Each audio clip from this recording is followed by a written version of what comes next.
नमस्कार, आप देख रहे हैं पंचतत्व और मैं हूं आपके साथ पूजा।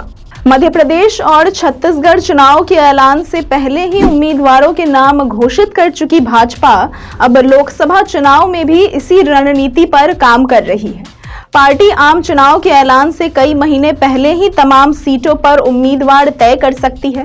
फिलहाल उसका फोकस उन 160 सीटों पर है जिनमें पार्टी खुद को कमजोर मानती है। इन सीटों पर बीते करीब एक साल में भाजपा ने जमकर मेहनत की है और केंद्रीय मंत्रियों तक को उतारा है। इन कमजोर सीटों में से ज्यादातर दक्षिण और पूर्वी भारत में ही है।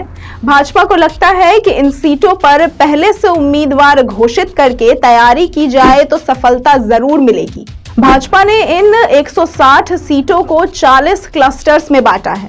महीनों से वह इन सीटों पर खुद को मजबूत कर रही है। संगठन के सीनियर नेताओं और केंद्रीय मंत्रियों को भी इन सीटों पर उतारा गया था।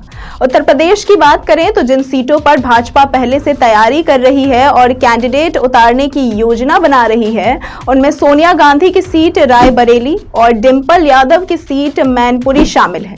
इन सभी सीटों पर जल्दी ही अमित शाह और जेपी नड्डा रैलियां करने वाले हैं। भाजपा इस बार चुनाव में कठिन सीटों पर खास फोकस कर रही है ताकि समय से पहले ही तैयारी की जा सके। उनका मानना है कि उम्मीदवारों के नामों का ऐलान यदि पहले हो जाएगा तो उन्हें तैयारी का मौका मिल सकेगा। इसके अलावा उम्मीदवारों के नाम तय होने से कार्यकर्ताओं को मोबिलाइज करना भी आसान होगा। मध्य प्रदेश, राजस्थान और तेलंगाना समेत 4 राज्यों के विधानसभा चुनाव समाप्त होते ही भाजपा उम्मीदवारों के नामों को लेकर ऐलान शुरू कर देगी। खास तौर पर भाजपा ने 160 सीटों में उनको शामिल किया है जिन पर उसे 2019 में हार मिली थी। हालांकि कुछ ऐसी सीटें भी शामिल हैं जिन पर उसने पिछले चुनाव में भले जीत हासिल कर ली थी, लेकिन वह सामाजिक और राजनीतिक समीकरणों के चलते उन्हें अपने लिए चैलेंज मानती है। रोहतक और बागपत जैसे सीटों पर भाजपा ने पिछले चुनाव में जीत हासिल कर ली थी, लेकिन इस बार इनको भी वह अपने लिए चैलेंज के तौर पर ही देख रही है। पार्टी सूत्रों के मुताबिक 160 सीटों पर संगठन को मजबूत करने और महीनों पहले से कैंपेन शुरू करने का प्लान है।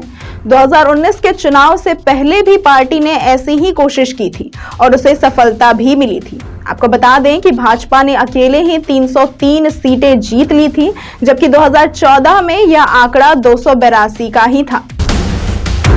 ऐसी ही तमाम खबरों और जानकारियों के लिए देखते रहें पंचतत्व।